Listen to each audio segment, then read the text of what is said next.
आरोपी अद्याप अटक नाही, काय मागणी करावी दादांची? दादांनी आरोपीला लवकरात लवकर पकडावं, त्यांना काय योग्य ती शिक्षा करावी हीच विनंती राहील. बाळ एका अज्ञात व्यक्तीने आम्हाला फोन केला आणि पाहण्याच्या हायवेवर आमच्या ताब्यात दिलं. आम्ही ते आमच्या ताब्यात घेतलं. बाळ आमचं सुखरूप आहे, आता आम्ही आनंदी. होतं कुठे, कुठून सापडलं? त्यांनी कुठेही सांगितलं नाही, काय नाही. अज्ञात व्यक्ती होता, ओळखीचा नव्हता. त्यांनी कॉल केला आणि पाहण्याच्या हायवेवर आम्हाला बाळ ताब्यात दिलं. त्यांनी काय झालं नेमकं सुरुवातीला फोन आला, काय घडलं? आम्हाला पिरकुटमध्ये असं समजलं होतं म्हणून आम्ही गेलो होतो.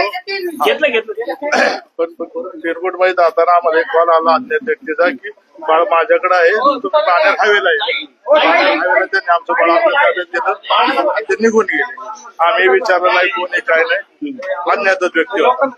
आपल्या चॅनलवाल्याचं सर्वांचे खूप खूप धन्यवाद. आपल्या चॅनलच्या सगळ्यांच्या मीडियामुळं हे आमचं बाळ आम्हाला मिळालं. आपले खूप खूप धन्यवाद. नाही पण बाळ होतं कुठे, काय झालं, कुणापासून आलं? बाळ सुखरूप मिळालं. त्यांच्या नातेवाईकांनी आम्हाला सुपूर्द केलं. कारण ज्या व्यक्तीला शॉर्ट घरातले जाऊ दे, शॉर्ट घेऊ दे, शॉर्ट